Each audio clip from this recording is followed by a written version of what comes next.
Hey Waffle Gang, I do hope you are well. My name is Mark and today we're checking out some more relationship stories. And if you do love a Reddit story, why not consider hitting the like, subscribe, maybe that notification bell too. It all massively helps out. And let's crack on with today's first story. Now today's first story is titled Girlfriend 24 Female Wanted a Break of 3 weeks from me 24 Male after 8 years together. 1 week left. Until 2 weeks ago, my girlfriend and I had what I considered a strong relationship. We were first love high school sweethearts that made it through essentially 6 years of long distance. Hell, we went a whole year in college being on opposite sides of the world. We've had our precarious relationship moments, but we also have a huge number of happy memories together. 2 contended years after we finally moved to the same city again, she starts giving me signs of dissatisfaction. Unfortunately, I'm too clueless to pick up on her covert cues, and one day while we're relaxing in each other's arms, she says out of the blue that she loves me so much but doesn't see how I can fit into her future. She says that she's afraid that if we get married, she'll get too angry at me one day and have to leave me. She says there's no one else, but she thinks that maybe we should just be really good friends. I'm so stunned and distressed that I have no mind for arguing, and I agree to a request for us to take a 3-week break from each other. Several of the worst hours of my life later, I buckle, and I ring her phone twice. She picks up the second time, not saying a word. I tell her I'm panicking. She tells me to take that energy and put it into something productive. Okay, I managed to emit, bye. Acting on the advice of a good friend and a remarkably concordant interweb, I haven't contacted her since. It took only a horrible day or two, after having my true love mentality shattered by r/the red pill, which I now eschew, to realize I'd become a terrible boyfriend, having taken her completely for granted. Yes, she made mistakes too, like plotting about how she'd break with me instead of communicating with me directly, but I think my transgressions were worse. After 2 weeks of tortuously unceasing thought and research about the matter, I've taken active steps to become a better man. I started exercising nearly every day. I cut out the video games and porn almost reflexively. I made time to see friends. I began examining whether I was making the most of my career. Most importantly, I'm increasingly confident and ready to identify and act on my desires rather than wait for good things to happen to me. It is hard, of course, to claim success when it's only been 2 weeks, and when I'm probably still subconsciously motivated to get her back. I blocked her on Facebook, signed her off on my Netflix, and hid everything physical from my sight that reminded me of her. But even so, she's on my mind so much. The fact that we are simply on a break prevents me from moving on completely. Still, now that I consider myself an increasingly functional adult and not a passive emotional parasite, I feel I'm ready to resume the relationship if she is. She's an incredible woman, and I believe that we have an incredible relationship now if she's willing to give it a chance. My gut tells me to take action to demonstrate that I'm not the wait around type I used to be, but I don't want to give her the impression that I'm reliant on her the way I used to be by making some sort of unilateral romantic gesture. To satisfy both these urges, I plan to wait until time's up for any contact, but have us meet on my terms, not hers, and to demonstrate the changes I've made in my life, through my manner and not with an upfront speech, unless she asks me about my thoughts directly. In terms of getting back together, well, since she did the cutting, I think she needs to do the sewing, if it's to be done. And I'm only going to let her back into my life if she's willing to accept that she needs to communicate more effectively with me in the future. If things don't pan out the way I'd like them to, then I'm handing her a bag with everything she's given me over the years and moving on. No friendship, no nothing. Feel free to comment on my approach and what you think of the way I've handled things so far. In that moment where you're together and she says she doesn't see how you can fit into her future and that there's no one else and all this sort of stuff, and she get too angry at you one day and have to leave you. My question would be, why? What's the issue with our relationship? Why are you thinking this way about me? What have I done? Otherwise, I think I'd find myself torturing myself over that 3 weeks about why. Am I going back into this relationship and I'm going to be doing the same things again? Are we just incompatible? What is the reason? And whilst I don't think, the self-improvement thing you went through was right to be doing it for her benefit. I think you should have been doing it for yourself more than anything. And I'm not playing that down. I think self-improvement is always a fantastic thing. Is it actually going to fix anything with this relationship? You still don't know the true reason why this break happened to begin with. You still don't have that reason why. I think if I found myself in OP's shoes in that particular situation, I think I would feel that relationship is gone. That's the way it felt to me. Especially with the words she said, she can't see a future with you, one day she get angry with you, etc. That would be it for me, I think. But Goat is my co-pilot says, I basically agree that since she wanted the break, she should reach out. I would conduct my life as if the relationship was over. Either she will use this break as a means of fading away or ask to meet in order to formally break up. Strong Like Bull says, just because she wanted a break doesn't make you a loser. It's easy to take this rejection personally, but the fact is, people change and grow a lot in their late teens to mid-20s. Just try talking to her about what changed so you can learn from it and move on if that's what you want. A deleted user says, looks to me that you have things well in hand. Personally, I'd say if she does want back after 3 weeks, and I'm giving a 25% chance of that happening, you should tell her that you need another month or so. This is not to be a prick, but to give yourself the time to turn the efforts that you've made at improving yourself, really take hold and turn these into positive habits. It will also give you a lot more perspective regarding your relationship and why you fell into some of your negative behaviors. Good luck. So then OP went on to update the post, which said, hey again Redditos, going to write everything I feel like writing about this thing. That way anyone who's interested can know all the juicy details and I get an opportunity to formulate what's happened for myself. Don't worry, there's a TLDR down there somewhere. Here, have some melodramatic section headers too. Act 1, the prelude. So, my one remaining week ended, as they do. I finished it off with a weekend trip out of town to visit family, run a 10k. It helped a lot, but the agony of uncertainty still hung over me like a personal cloud. When will she text me? What if she doesn't? Am I really ready to talk to her? And 1,000 other questions. She ended up wasting no time and texted me on the morning of the first workday of the week, along the lines of, hi, hope you had a great weekend. Want to meet on Saturday? That smiley face at the end, and the promptness, it got me damn excited. I quickly realized that the positivity of this text meant one of two things. One, she was all pumped up about getting back together. Unlikely. Two, she was excited for this new chapter of friendship in our lives. More than likely. I text back a time and place and she agreed, with the same suspicious enthusiasm. Well, I was certainly a sap while we were dating, but I'd educated myself enough in the last few weeks to know that being friends with your ex does not lead to good things, unless you are both well and truly over each other, particularly not for the dumpy. So my game plan for the conversation became, no to friendship, qualified yes to dating again. I thought about various avenues of conversation that could come up, but tried to simply formulate my thoughts rather than come up with specific things to say. I'm prone to stop listening if I feel like I have a witticism to insert. The time came. I got myself looking sharp, new clothes, well groomed, confidence on my mind from a workout beforehand. We met, and seeing her smile lifted the weight of despair right off my chest. She said it was great to see me again. The elation didn't last too long, of course. We talked casually about the things we'd done in the last 3 weeks, and the knowledge that I'd been purposely excluded from what she'd been up to brought the hurt right back again. All of a sudden she was into EDM, my favourite genre, and was making plans to go to concerts and festivals. And all she wanted to do before was drag me to ballets and concertos. I remained stoic, no pathetic weeping this time. Act 2. Passion. The first thing she did when we sat down to start talking about next steps was to ask me what I thought.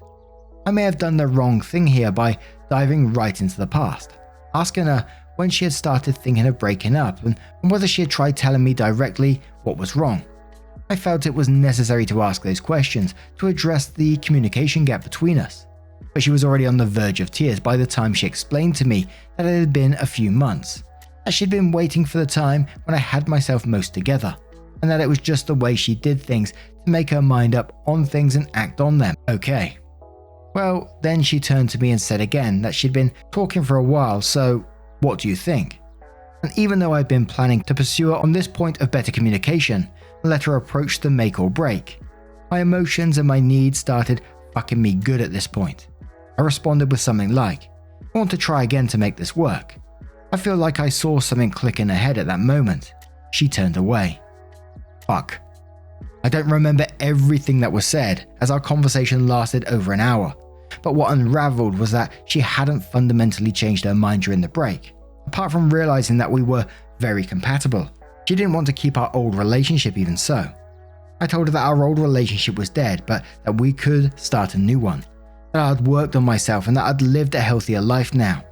She said she was so proud and happy that I'd done that for myself, but that she didn't want a new relationship either.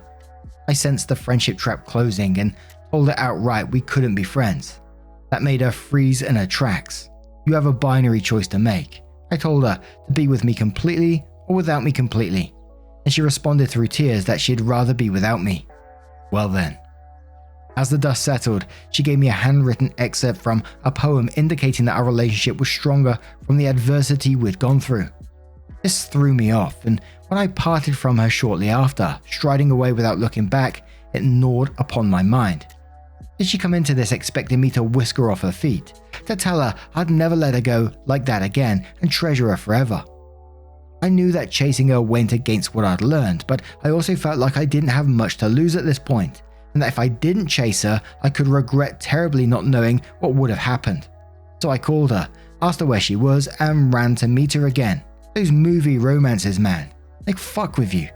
I found her and grasped her and told her I loved her and tried to kiss her. Yes, please cringe. And as you would expect, she wasn't all, oh, I hadn't realized how much you love me, now I love you again. She was more like, okay, so I have to explain myself all over again to you. It was good though, because this time she made it very clear what she was thinking. Not in a cruel way, but in a way that I could understand. She said repeatedly that she wasn't ready for a new relationship right now, with anyone.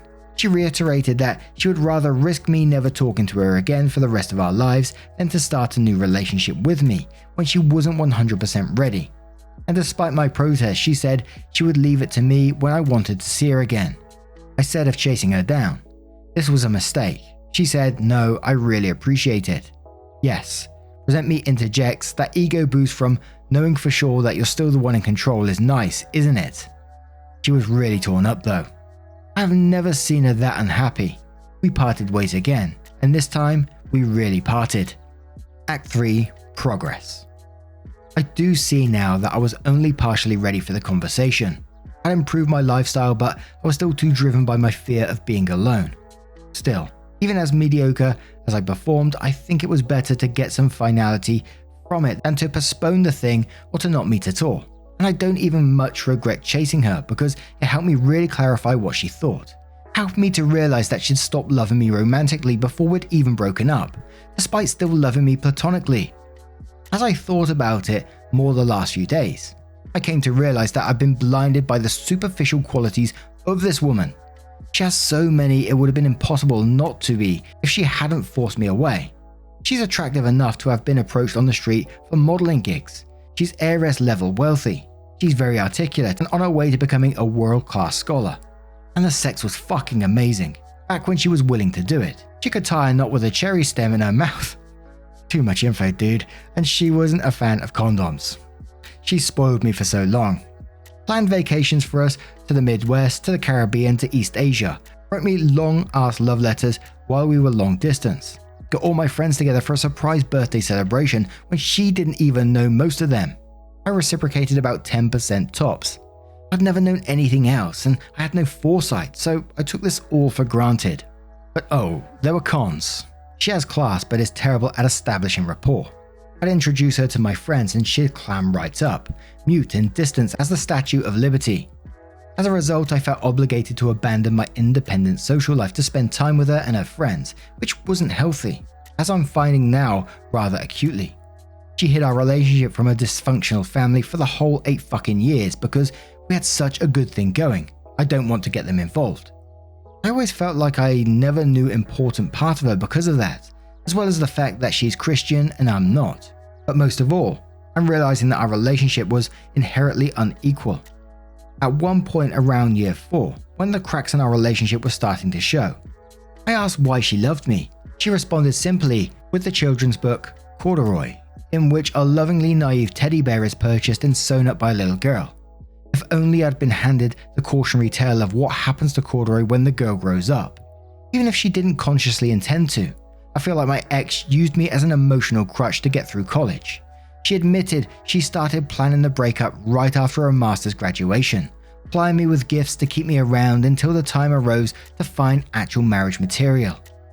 And so, while I struggle a bit to keep my head afloat in a sea of regrets about how I could have fixed the relationship, feeling like I was so close to reigniting the spark, seeing myriad friends get married who've known each other much shorter than my ex and I. Among those regrets is that I didn't break up with her myself sooner. I was so frightened of losing the best thing in my life that I refused to ever examine what it was doing to me objectively. If I had, I might have realized that I was being sucked into a one-way dependency which could have only ended badly, one way or another. Even with all this said, I have to wonder if it's possible for us to get back together as a couple someday, on new and different terms. The problems we were dating may have been fixable with proper communication, and the primary reason she gave me for not trying again was that she wasn't ready for a relationship. Or maybe the cracks run too deep and our shared history is now too much of a hindrance to ever permit us to succeed together. Probably too soon to say. During the hard days, I keep myself going, knowing that the only way to get back is ironically to get over her. During the good days though, well, everything is possible. Right now, I plan to first work on getting my life back in order. After a month, my apartment is still a disaster, and secondly, to try and be around people who have theirs together already. To organize myself fun things to do with friends, even though planning stresses the hell out of me. To work on developing my career into what I want it to be, rather than what I happen to fall into. Once I'm confident with the life I lead, to get back into the dating world and see what other women are like. Once I get particularly confident, perhaps I can test the waters with my ex again. But I'm not making any plans now to do so, and I'm not contacting her or responding to her with more than a polite, curt response if she contacts me until I reach that point. I welcome your thoughts, even those telling me what a dope I am. I do have one specific ask advice about. She pleaded me not to return things she's given me over the years, because I want us to be able to look back when we're old and see how much we loved each other. But it's a fucking large bag of stuff I've got, and I don't know if I ever want to look at it again if current circumstances prevail. Even though an extreme amount of love and care went into its contents, should I return it to her anyway? Destroy it, shove it in the furthest recess of my apartment? I don't care so much about what she wants, but I'm not sure what's best for me. Update. Thanks for the responses all. I think I'll send the stuff to her in the mail that no one else would want and the rest give away. I was considering dropping it by her doorstep, but going back in her building would probably bring back too many unwanted memories itself. Not to mention, I'd risk looking like a stalker. Holy moly, what a tale that was. And a tale that I'm going to turn straight to you guys. What do you guys make of this one? Let me know your thoughts down in the comments below. And just a huge thank you from the bottom of my heart for getting involved in today's stories. Your love, support and time always means the absolute world to me, so thank you so much for being involved. Thank you. I'll see you soon. Much love. Wake up, get up, stretch my legs, eat some breakfast, milk and eggs, brush my teeth up, wash my face, throw my clothes on, start my day. Wake up, I can smell the smoke from the bacon. Let's go, see the sun shining from the windows. Okay, I know that today